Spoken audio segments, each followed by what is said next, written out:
New York State corrections officers and sergeants continue to illegally strike for a second week as mediation stretches into a fourth day. Striking workers continue to cover their faces out of fear of retribution outside of Sing Sing Correctional Facility in Ossining. Some, we're told, went back to work Thursday after the state of New York listed names in court filings this week trying to force an end to the strike. With all the threats the governor's office has made, with staff being served with their court orders, I understand why someone would not want to be out here. So some people have gone back to work because of that? Yes. So the New York State correction officer strike is still ongoing at this moment in time, despite the fact that Governor Kathy Hochul has done everything and anything to downplay this particular strike, and she's threatening all these different correction officers with losing their health care if they refuse to return back to work. But as we discussed in a previous video, the conditions in these prisons have been deteriorating for a very long time, and the prison guards have finally said, even though it's illegal, even though they can face consequences, enough is enough, and that is why they're out having this particular strike. Now, in my previous video, I actually asked prison people to reach out to me in order to tell me what was going on during the course of this particular strike. And by the way, if I did not respond to your email individually, I'm sorry. I got flooded with so many emails for so many different people trying to get their story out there, and I'd like to bring some of this information to the forefront for you guys out there in the audience so you can understand how bad things have gotten, especially since the passage of a woke criminal justice reform bill that affected prisons in 2022. That seems to be the primary issue that is increasing the violence in these particular prisons, in addition to the fact that Governor Kathy Hochul made the horrible mistake of deciding to close 2 correctional facilities, thus creating some overcrowding. Now, we're going to get into this. We are going to break this down, but before we do, I want to thank everybody who supports this channel via actualjusticewarrior.com/join. Give me the money. Give me the money. Okay. So look, even though I've obviously thrown my support behind the correction officers in this moment of crisis because I've looked at what they're facing and I completely understand why they need some changes in order to feel safe and actually tangibly be safe at work, the fact of the matter is we have to be open and honest about this, and this strike is 100% an illegal strike. You cannot have the corrections officers strike in the same way that you are actually not allowed to have police officers strike. So let us make that clear to everybody out there in the audience. These security guards or these correction officers, to be clear, are breaking the law, but they're doing so because the risk of going to work appears to be much higher than the consequences that they would face for going on strike. Now, there are 2 key components to this that appear to have led to this strike from all of the different messages that I got from all these different various correction officers. And again, I thank all of you for giving me the information so that I can move forward with a more informed opinion about this particular strike. Corrections officers now on their 12th day of striking, even after a deal was made between the union and the State Department of Corrections. That agreement reached late last night, but since this is an unsanctioned strike, there will not be a formal vote among union members. It's now up to each worker individually to make their own decision. We want to show you some key points in this new agreement, again, that came out late last night. Any employee that returns to work will not be disciplined for striking. The HALT Act would be suspended for 90 days, and the National Guard will continue to help with staffing levels as employees return to work. So right there you see the deal that is offered to the corrections officers, which must be taken up on an individual basis, says that they are going to suspend something called the HALT Act, which is one of the primary things that these prison guards seem to be striking over. And the HALT Act was passed in 2022 under the fervor of criminal justice reform, and the idea behind it, in theory, was that it was going to restrict solitary confinement usage by corrections officers, because solitary confinement is a very inhumane way of treating even the worst in our society. However, in practice and in the actual text of the law, what you find out is that it over restricts in the other direction what corrections officers can do with dangerous, violent inmates. A lot of people in emails described the solitary confinement, or the things that the HALT Act actually prevents them from doing,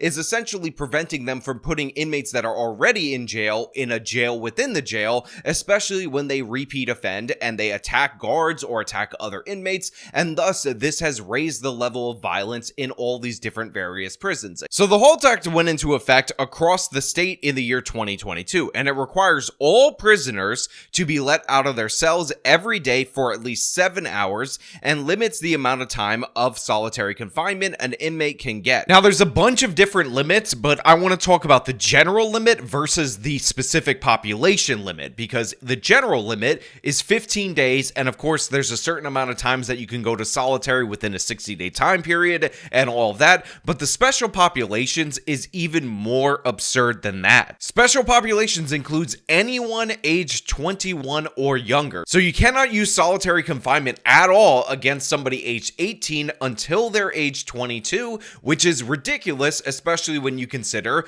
people tend to be more violent around this time period than they are post this time period. So essentially, you're restricting the prison from being able to discipline the most likely inmates to commit violence. That's absurd. And the results of the HALT Act are absolutely clear. In the 2 years since it took effect, state prisons have seen a 32% increase in assaults on staff. And if you're wondering, since this law was about protecting the innocent Baba Angel inmates, our precious angels who never did nothing wrong and are only there because of the systemic systems, well, guess what? Those assaults are up 81%. So by an even greater margin, violence among prisoners has increased than the violence against correction staff. So if you thought this was helping them, if you thought this was protecting these innocent little Baba Angels, it turns out you're dead wrong. It made everything worse. And of course, this comes from an article where it says the New York State Assembly has decided that they are not going to revisit repealing the HALT Act. They're going to leave it in place no matter what, which is why these prison guards are still on strike. That's right, Jeff Leah. 12 days strong here on the picket line at Wendy. And don't get it mixed up. This might be a small crowd right now, but earlier today there were dozens and dozens of people. And this does not mean the strike is over. It actually means that they're going home to spend some time with their families. Now let's talk about that deal that was presented to them earlier today. I spent time at Attica, Wyoming, and here at Wendy, and every single one of them telling me it's just not enough. So I had to ask current and former COs why they feel that way. Now look, obviously I am not blind to the data around solitary confinement and how it can obviously drive people insane and cause a bunch of different various problems for the inmate, which of course go against a long-term rehabilitation objective. But the fact of the matter is, having something as ironclad as a 7-hour mandatory out of your cell time is going to lead to disaster, because that is a right guaranteed to all these different various inmates. And the fact of the matter is, there's a certain subgroup within the inmates, just like there's a subgroup within our society that are just more prone to criminality, more prone to attack people than the larger inmate population. And yes, you should be able to separate that subgroup from general population in order to better secure the prison overall. Now, whether or not this needs to be in the whole or solitary confinement or something of the sort, that can remain to be determined at some other point in time. But the fact of the matter is, this haphazard solution that comes from the HALT Act has been a disaster for all these different various guards, and we see the violence increasing in these prisons, and this is because they cannot remove these especially violent actors from the general population for any serious amount of time. And again, maybe you want to make it so that solitary confinement is more sparingly used or something of the sort, or maybe you want to have a special designated maximum security wing in these prisons where you separate them out from general population.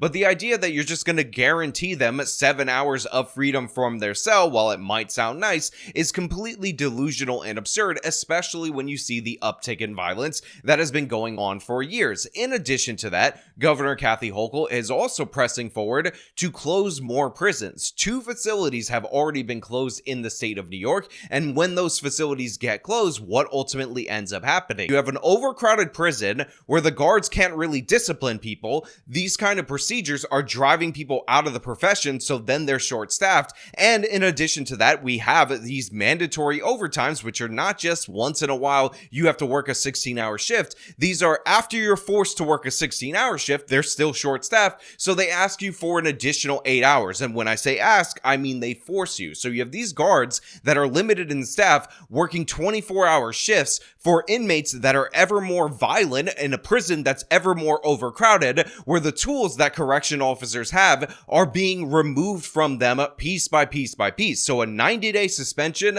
of some of the provisions of the HALT Act obviously is a slap in the face to these guards. The New York State legislature needs to actually move, but it seems like their strategy is essentially to just kind of try to make this blow over, protect Governor Kathy Hochul's image, and then in 90 days have these people suck it up and deal with these problems then in the future. There was literally nothing in there that's applicable, that was asked for, and resolves any of our issues.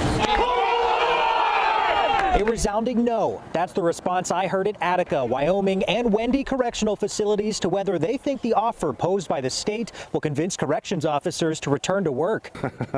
I apologize for laughing. The general consensus is that it was an insult, a slap in the face. They're all unhappy. I think this membership feels insulted by this deal. That deal includes a 90-day suspension of the HALT Act, which limits solitary confinement, followed by a review to see if it can be safely restored. A 4-shift maximum on mandated overtime, no internal discipline for striking, however Taylor law fines still apply, and multiple chances for increased pay for working overtime, referring workers, and being excessively mandated, as long as they return by Saturday. You know, honestly, I gotta love some of the solidarity that I'm seeing by these different guards. So again, as we talked about earlier on, there are consequences for striking for the current corrections officers in the state of New York. It is illegal to do so, so they cannot go to the camera and speak to their issues, but you have all these different people that are in the corrections community. They're retired officers coming out in order to be a voice for their brethren, and I respect the hell out of them for doing so, because otherwise these people would not be able to do interviews to talk about the issues that they're facing, and Governor Kathy Hochul would continue to be able to set the narrative as she's desperately trying to do. And by the way, what a disaster Governor Kathy Hochul has been for the state of New York. This is somebody who keeps defending bail reform. This is somebody who stripped her lieutenant governor of all of his powers recently because he dared challenge him, and now you have a corrections officer strike based on a 2022 law that she herself ended up supporting and still supports to this day, while at the same time all these other problems are spiraling out of control in the state of New York. And I talked about this before, and I will mention it again. The state of Florida has 1 to 2 million more people than the state of New York. The budget for the entire Florida state government is about $116 billion. The budget for the state of New York is around $252 billion. So double the budget of the state of Florida, when the state of Florida has a larger population than the state of New York. And what do we get for that money? We get guards that are just not protected, not nearly enough staff, closures of prisons, all these other different ridiculous programs, while at the same time our bare minimums are not being met. It makes sense that you have the most dangerous people to be housed in facilities that are adequate to keep them from inflicting pain on those we chose in order to guard them. And the closure of prisons is such a ridiculously stupid policy from the Democrats, because one of the things that we find out is that population density in prisons strongly correlates with violence in those prisons. So it's actually much better to run prisons that are below their population capacity than to have less prisons with higher population capacity, because that ultimately ends up leading to more violence in those prisons. But of course, Governor Kathy Hochul is going in the other direction. She's listening to the abolished prison ilk that are in the left wing, and the consequences of this are not only paid by these guards, by these people who work in order to protect us, in order to maintain the incapacitation of the most dangerous from our society, but it also negatively impacts the inmates themselves, who are also experiencing increasing levels of violence. There was a headline that 2 people died the other day during this particular inmate strike, and this is while the National Guard is there. And by the way, the National Guard have been publishing photos of them at these facilities on the internet, and I don't even think I can show you some of them, because the facilities that we expect the correction officers to operate in are so disgusting, nasty, and ridiculous that National Guard members who served overseas say say that it's worse than Iraq. It's worse than Afghanistan. And again, this isn't even the primary thing these corrections officers are complaining about. They're upset that they don't get to see their families. They're upset that the prisons are understaffed, and they're upset that every year it seems like they're experiencing more and more violent attacks from inmates because the tools that they would normally use in order to deal with violence have been stripped away from them by progressives in the Democratic Party. Many of the current and former COs I spoke with tell me this deal emphasized money more than their real concerns. They didn't ask for more money. They asked for a safe working environment. It's not about making more. It's about being able to safely go home and see your family. COs tell me they have too many issues with the offer to count. Again, I 100% agree with the corrections officers who feel insulted by this offer, because think about what they're actually getting put on the table for them in order to return to work. They have a huge problem with the HALT Act. So what Governor Kathy Hochul says is we're going to suspend it for 90 days, and then we're going to do a review where we decide that it's perfectly fine and you guys need to shut up, and then we're going to put it back into place. They were also upset that they would have to work back-to-back mandatory overtime shifts. So Governor Kathy Hochul says, okay, we're going to cap that at 4 consecutive overtime shifts that you're going to be forced to work. Now, again, 3 consecutive shifts is actually 24 hours, a full day of working. 4 is 32 hours, so they're going to cap it at higher than what they were complaining about in the previous video that we were discussing this. Now, I'm sure people love the 2.5 times overtime pay. It's obviously much better than time and a half, which is what you would normally get for working overtime. But the fact of the matter is, having these people work 32 hours in a row is extraordinarily dangerous, especially in conditions of overcrowded prisons where you cannot engage in proper discipline. The changes to the HALT that are offered are listed as temporary, and as soon as these men and women go back in and get control of the prison population and get things going back to normal, it's going to go right back the way that it is now. If you voluntarily work 832 hours a year of overtime, we'll try not to mandate you for more overtime. But if you don't work 832 hours a year, we're going to mandate you to work the 832 hours a year. What kind of deal is that? I'm told until they get an offer that emphasizes staff safety first, these strikes will continue. How much longer do you think this strike could last for? Until Kathy Hochul opens her eyes and does the right thing. And again, it's absolutely crucial that you guys understand that it's not just coming from me, that it's not about the money. This is something that has been sent to me in email after email after email. And again, thank you to everybody who reached out to me. I'm sorry that I could not respond to all of your different emails. And it was just stated right there. No amount of money is worth never seeing your family. Remember the signs that we saw early on in this process in the first video where I covered this, where they were complaining about the fact that inmates get to see their families more than the people who work for us in order to protect us from them, and they keep getting offered more and more money in order to get them back to work, because that's the only language that the Democrats understand. That's the only language that Governor Kathy Hochul understands, so she thinks that she could just bribe them with our own tax dollars in order to paper over this. However, this is not an authorized union strike or authorized union negotiation that's about more health care over here, more pension benefits over there. This is about the safety of these guards. This is about real policy change that has happened at the statewide level and the impact on these everyday people who work in these absolutely crucial positions. Do you feel that an end is near from this strike? No, maybe the weather will be a little warmer in a few months. What do you think of the deal that was reached last night? It's garbage. I think Governor Hochul should change a letter, the spelling of her last name, the first letter from an H to a J, because she is a joke. The whole deal is garbage, and I would not go back in the jail with that deal. I would like these elected officials put on a blue shirt, go walk around one maximum security jail for 10 minutes.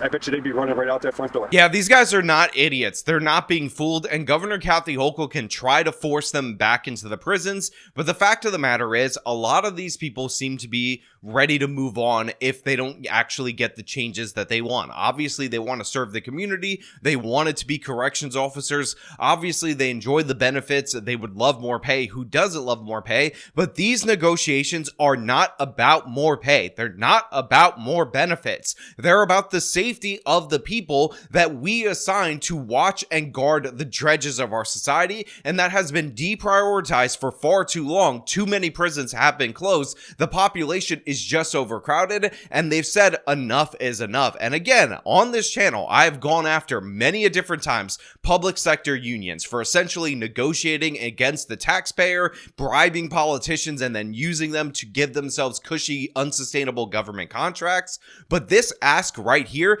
is not of the same kind that I've targeted in the past. This is an ask for basic workplace safety in our prisons, and for Governor Kathy Hochul and all the stupid Democrats that are in office to recognize the fact that these people provide an essential service to our state, again, protecting us and helping to incapacitate the most dangerous among us. And we don't see this as often as we see attacks on police officers here or there or whatever, but this is a 24-hour job that needs to be fully staffed because the danger is always afoot. They are always surrounded by criminals each and every day, people that are just itching for a way to figure out how to attack them, how to attack other inmates, and they deserve to be protected, equipped, and basically not worked into the ground in order to do that job because it's that important. So I genuinely do respect all these different correctional officers for looking at the dopey Governor Kathy Hochul in the face and telling her straight up, it's not about the money, it's about their safety, it's about being able to see their families,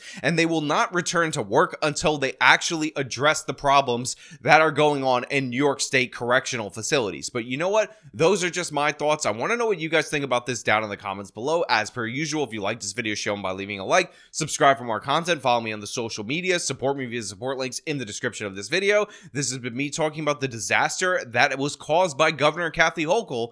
Till next time.